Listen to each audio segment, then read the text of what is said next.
Para maiba naman ang ating sitaw, gawin nating sinampalukan na sitaw with gabi. Maglagay ng konting mantika sa kawali. Tapos igisa na natin ang ating bawang sibuyas. Pinagsabay na natin sila. Hayaan mo sila magsundukan dyan kasi ganun din naman yan, diba? Ayan, halo-haloyin ng konti. Tapos isunod na natin yung ating kamatis. 3 piraso yung ginamit natin kamatis dito. Yung katamtaman laki. Hiniwa-hiwa lang natin ang maliliit. Halo-haloyin din natin ito hanggang sa maluto yung ating kamatis. Ayan, malapit na maluto yung ating kamatis. Durug-durugin lang natin siya. Tapos, isunod na natin yung ating karne. Ayan, yung ating karne na ginamit ay halagang 25 pesos lang. Hiniwa-hiwa natin na maliliit. O, diba, sa halagang 25 pesos, meron na tayong pansahog sa ating gulay.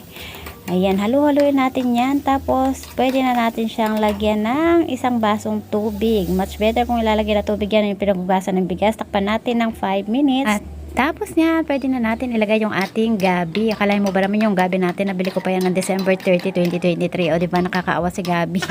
Tapos dagdagan natin yan ng isang basong tubig. Tapos patis. Tapos pamintang durog at saka ginis sa mix. Ayan. Tapos halu-haluin pa natin yan ng bonggisius. O diba?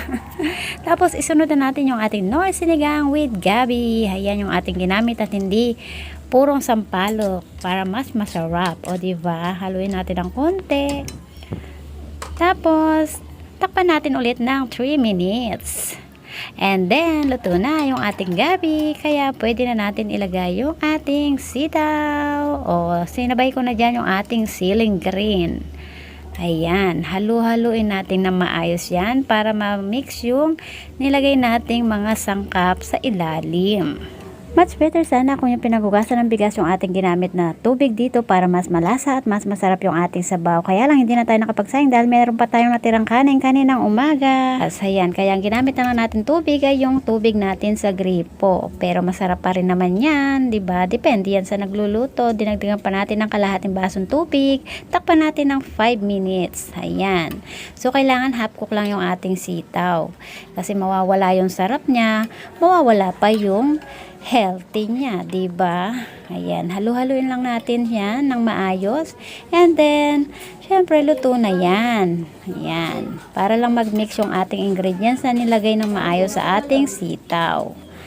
Ayan, so tikman na natin. O, diba? Tikiman time.